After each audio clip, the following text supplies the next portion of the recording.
Welcome to a couple of bunkies. In a previous video, I had done a slow pan up to show off a spindle baby crib and a very confused bear. So my wife and I were looking at designs for baby cribs.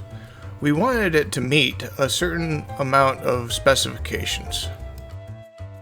The cradle has 2 levels. The first one, perfect for a young baby, great for changing diapers, and can be placed on the side of the bed so you can co-sleep up to a point without having to worry about rolling over on the baby.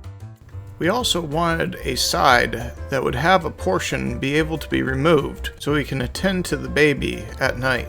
The top portion can be removed and be used as a cradle for a toddler. I also wanted to incorporate the rest of the walnut from my grandma and grandpa's place. I really hope this turns out to be an heirloom piece that gets handed on from generation to generation. So I get to work adding dimensions from the mattress that we ended up buying from Walmart. And we set the height by the size of the wheels that we were planning to put on it and the side of the bed that we wanted to level it to. I found online that the recommended distance between the slats needed to be 2 3/8 inches. So I created my array based off of that. And I created the side profile as well.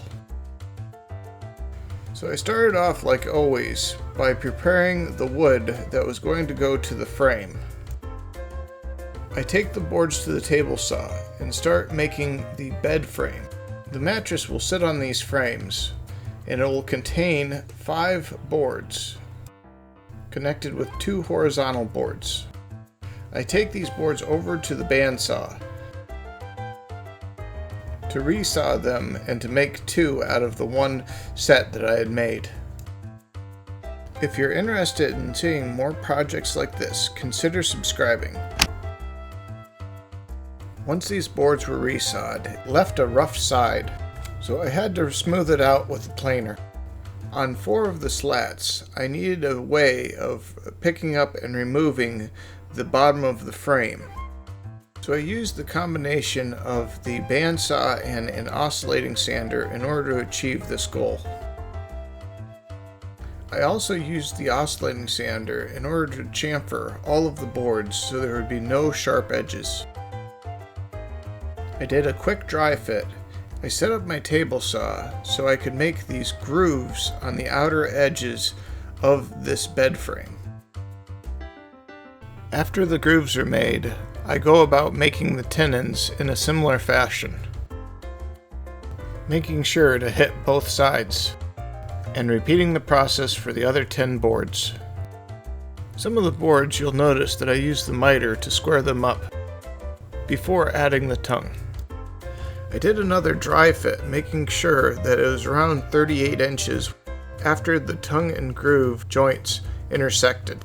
Now I use the miter to square up the other side of the board. After doing another dry fit, I found that 2 boards were drastically shorter than the others, and I ended up having to recut these 2. For the other couple boards, I added a tongue to that side. I took all of these boards over to the oscillating sander and chamfered all of the edges so there would be nothing sharp.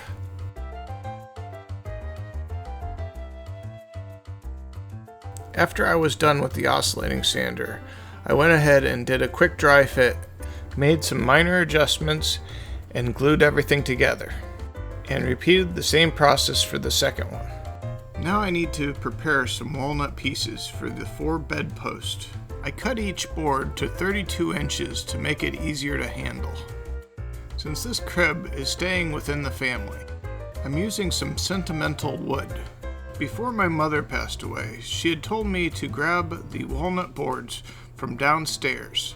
They had been in the basement for around 40 years, and they came from a tree from my grandparents' house. The majority of the wood was rough sawn, so I had to take some of the boards through the planer. And then I joined one side of each board. Then I cut each board into 2-inch strips. Then I glued the strips together, clamped them together, and set them overnight. While those are drying, I took out a few more cherry boards so I can create the rest of the parts for the frame of this baby bed.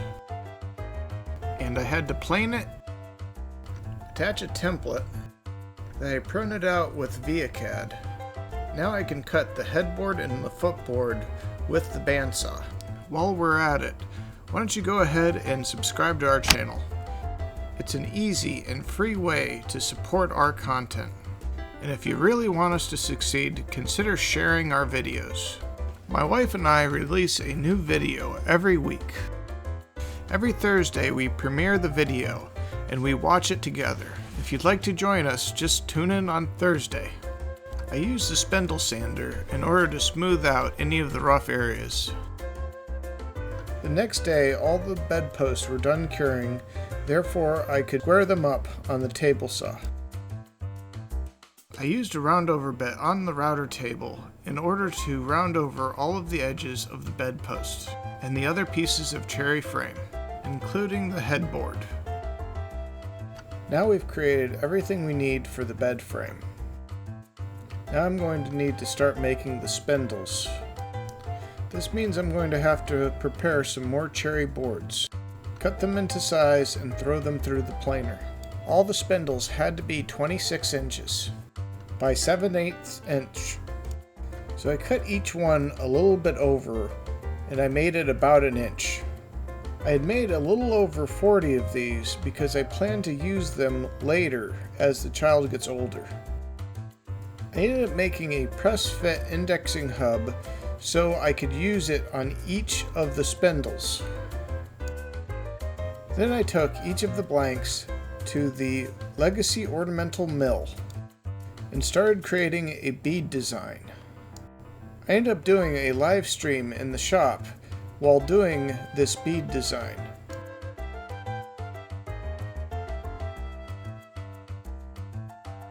I set up the Legacy Ornamental Mill with 2 cranks, one moving in the Y direction every 4 turns equaling 1 inch, and the other one rotating the spindle. The x-axis is controlled by the knob on the gantry. I was able to keep the project on the Legacy Ornamental Mill in order to sand it and to apply the first coat of polyurethane. After letting these spindles dry, I ended up making a dunk tank for my polyurethane in order to add the next 3 coats. I also used my walking stick hanging jigs in order to allow them to cure. In order to drill the holes for the spindles in the frame, I made 2 templates with the array function on ViaCAD and made a jig that would fit on the outside of all of the frame pieces that required holes to be drilled, and used a drill press in order to drill the holes nice and straight.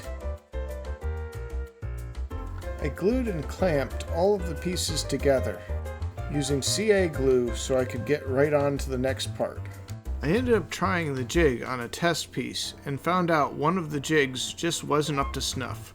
Happily, it was the shorter of the 2.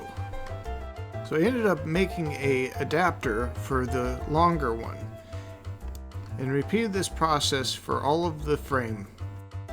Here I am preparing the Legacy Ornamental Mill in order to make the bedpost.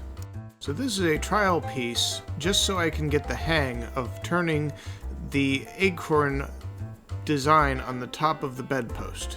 I ended up using a 2-inch barley twist bit and some sacrificial material in order to create a classic acorn tip on each of the bedposts. Here I am creating the sacrificial piece on the table saw, and I just used CA glue in order to attach it to the walnut bedpost. As sacrificial material, I felt that it was a pretty good way of creating this design. Now I had to use the Legacy Ornamental Mill in order to make dowel ends so I could insert it into the holes that I had made earlier. and I used a belt sander in order to clean up the rounded edges. It was honestly quite a lot of spindles that I had to prepare for this project. My wife and I really loved the idea of a child being able to hold and feel the textures of the bead design. And here's the first section of spindles that I was able to attach to the frame. I found that it was easier to sand the whole thing in sections rather than sanding it individually. The bedpost turned out really good, but I still needed to sand it down and get ready for a glaze coat. And I ended up sanding all of the other spindles individually, realizing that I should have put everything together. And I did the same process with the frame. Finally, I started adding a glaze coat to all of the pieces. We all love how the walnut ended up turning out. On some of them, it's very hard to see that they were joined together from 3 pieces of wood. I decided to start gluing all of the spindles into the frame. This made it much easier to lay down like a regular piece of board so they can dry after I applied the polyurethane. I ended up using CA glue in order to make this process go much faster. I ended up doing the same process to the other 3 sides.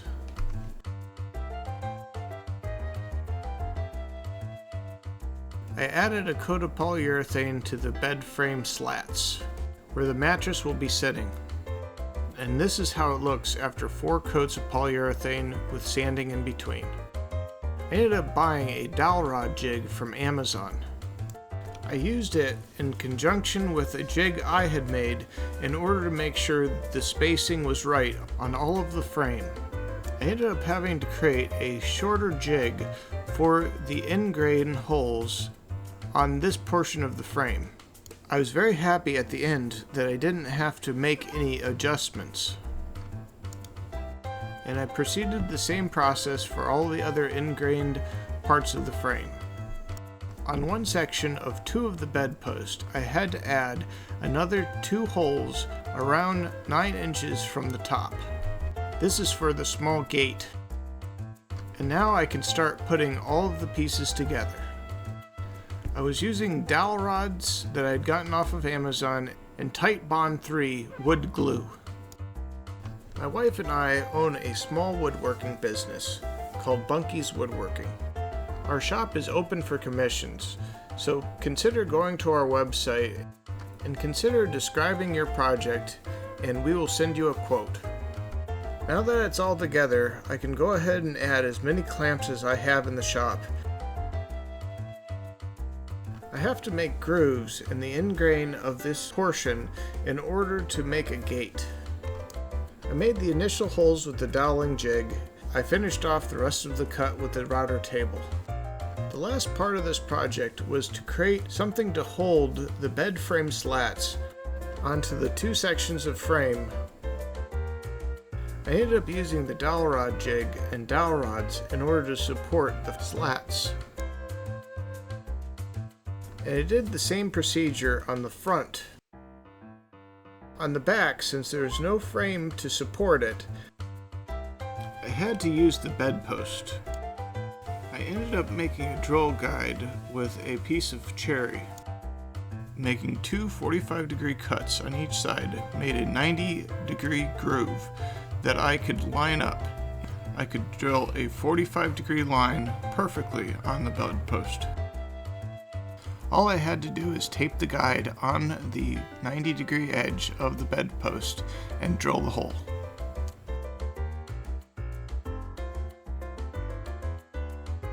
Now I insert the dowels.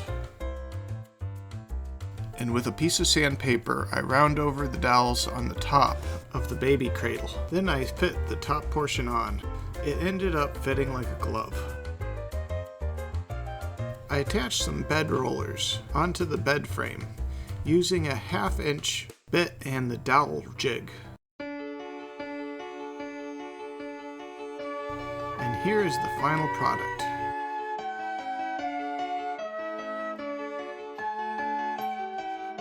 And this is how it looks next to the bed.